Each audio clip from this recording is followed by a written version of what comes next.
Muscle Car Outlaws, welcome back to another video. We're of course going to talk about the Dodge Challenger Demon. Not the 170, although we'll talk about it just a little bit. But the original, the 2018 Dodge Demon that Dodge said would never have anything be faster built by Dodge. Or that wasn't the exact words, but they would never build a Challenger faster than the Demon.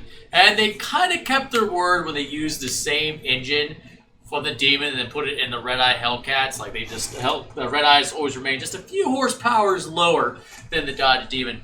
Not that, putting racer fuel in there and getting to that 808 horsepower to 840 horsepower is really much of a jump, especially now when you've got direct connections plugging straight into the Red-Eyes that now give an additional 88, which I believe gets it pretty close to 900 horsepower. So I'm personally curious if Dodge is going to get sued like they are with the Dodge Durango, that they weren't exactly honest with the Dodge Demons, because the Demons were pretty darn expensive. And now, honestly, you can get a Red-Eye, take good care of it, get a direct connection plugged into it, and it gets faster than the Demon. So I don't really know, man. I know the Demon has some additional cool stuff, the hood, you got the little Demon stamp, you got the little plaque on the engine or whatever, but let's be honest, we're all here for the horsepower. Okay, and the sound and the feel. Let's not just forget about that. Anyways, so I pulled up this article because it's been something that's been kind of rolling around my head for a while. Are the prices of Dodge Demons going to go down now that the Demon 170 is out? I kind of believe yes, although I could be wrong. Still, there's only like 3,000, probably less than 3,000 Dodge Demons, because I'm pretty certain some owners have wrecked theirs or destroyed theirs.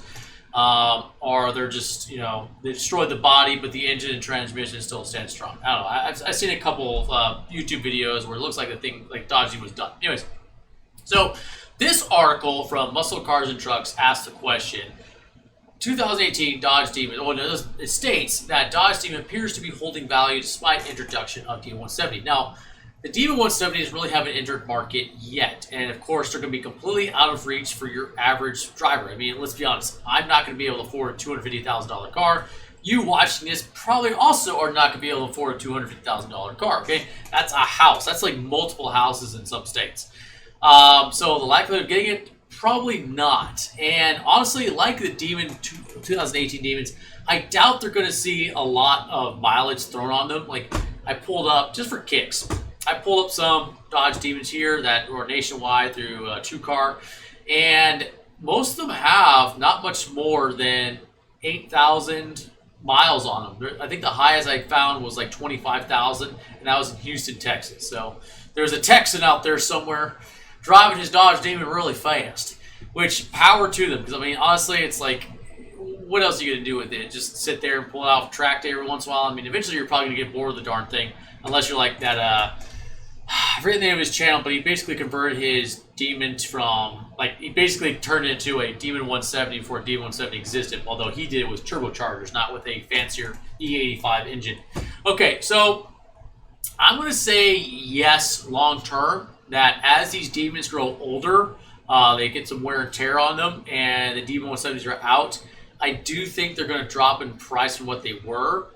But with the cost of, with V8s basically phased out, because remember, only 3,000 Demons were made and only 3,000 Demon 170s were made. So it's only really 6,000 cars. That's really not that much.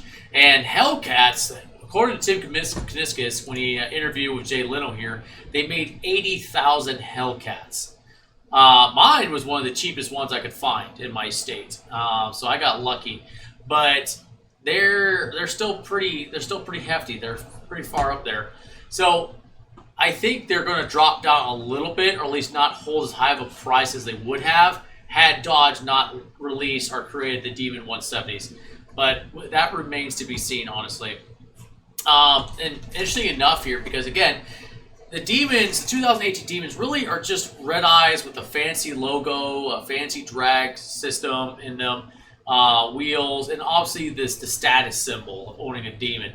But let's be frank, you had the red eyes, which were made in larger numbers, that pretty much just have the Demon engine in them, and with direct connection coming out and giving you that additional boost. I believe it's like 88 horsepower boost to your red eye, which the red eyes are just a couple of horsepower lower. Because remember, Dodge really originally said they were never going to make anything faster than the Demon when these people bought this car. which calls into question about possible lawsuit. I don't know. But with direct connection, now you can slap on 88 horsepower on your red eye, and you've got a demon. You might as well just pop off that red eye tag and just slap on a demon and then call it a day. Change out the hood scoop and you're good to go. But anyways, let me know what you guys think. I'm going to take a look at this. I'm going to watch it long term. Maybe they won't go down in price. I mean, they're still pretty hefty. Or maybe they'll continue to go up as the V8s are phased out. Let me know what you guys think. We'll see you next time.